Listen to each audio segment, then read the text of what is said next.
Do all of your eye drawings look the same? No matter who you're drawing or what angle of the eyes you draw, they somehow all look like the same generic person?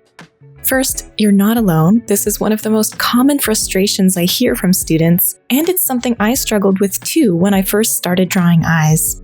But there's a specific reason this happens, and once you understand it, you'll know exactly what to practice to fix it.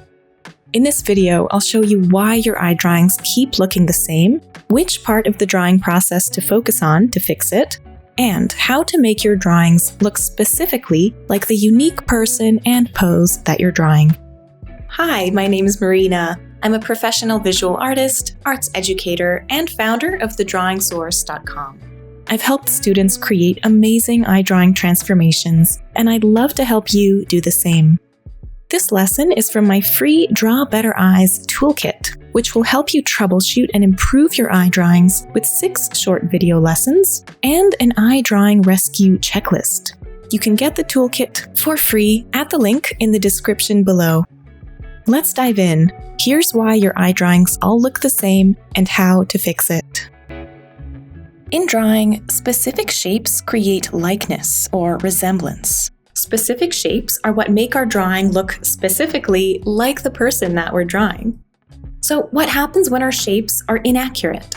Best case scenario, if your shapes are just a little bit off, your eyes might still look realistic, but they won't resemble the individual that you're drawing. Unlike some drawing subjects, portrait drawing is not forgiving.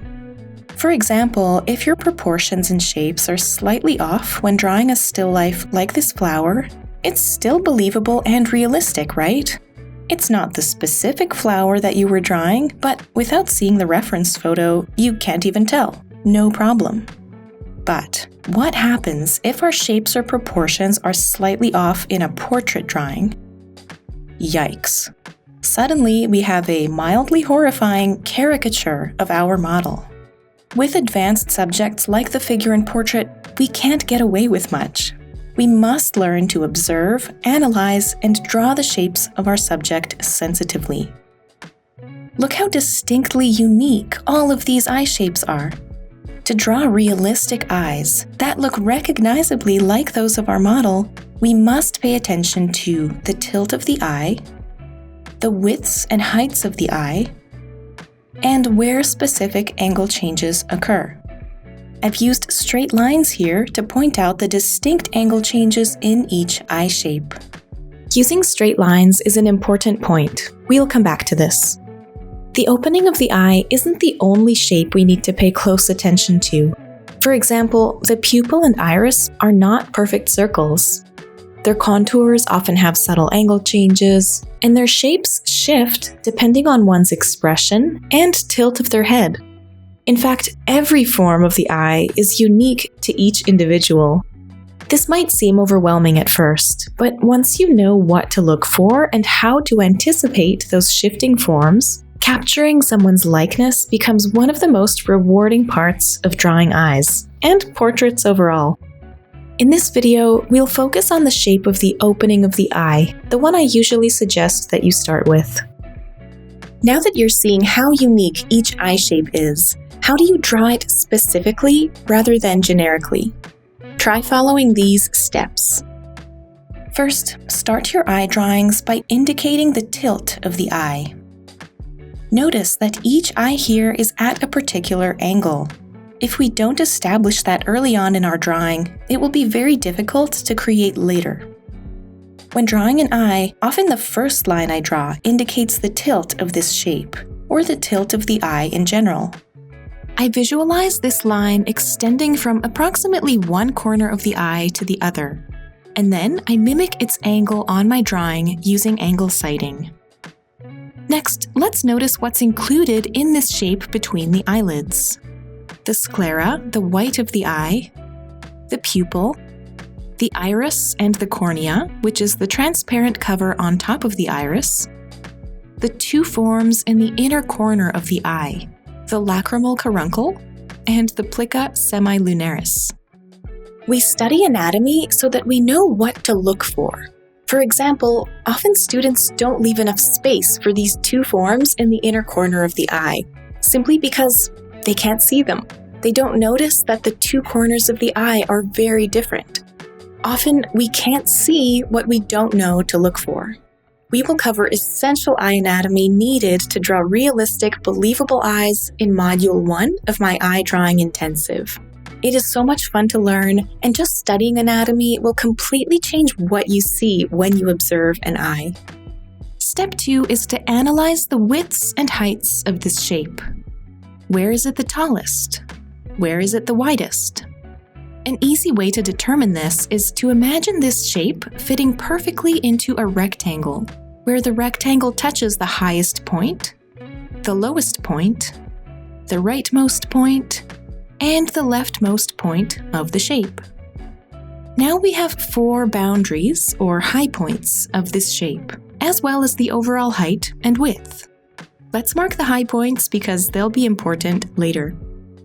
Notice that the highest and lowest points are at an angle to each other. Once you've found the general height and width, indicate it lightly on your drawing to give this shape boundaries. Step 3. Find the major angle changes in this shape. Finding angle changes is a skill that takes practice. Here are a few tips and ways to go about it. We've already found the high points, or boundaries, of this shape. Conveniently, there are usually major angle changes at the high points. Can you see them? At each one of these points, the line changes direction. That's what an angle change is. Next, can you see any other angle changes? They might be more subtle than the first ones. I see one here, here, here, and here. If you're not quite seeing the angle changes, that's okay. Try asking yourself, how would I draw this eye using only straight lines and as few lines as possible? No curving lines. This is important because it will force you to decide where to end one line and where to start the next one, and likely you'll do that at the angle changes. Curving lines too early results in generic shapes and generic drawings. So, how would you draw this eye using as few lines as possible?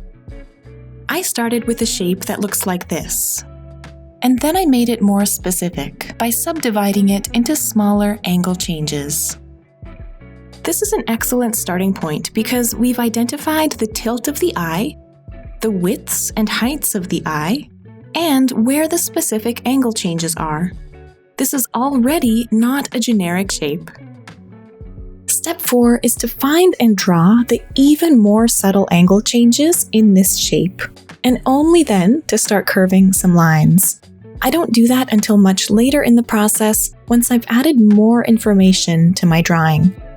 I guide you through this in my eye drawing intensive, which is where these students transformed their eye drawings. You can learn more about the course at the link in the description below.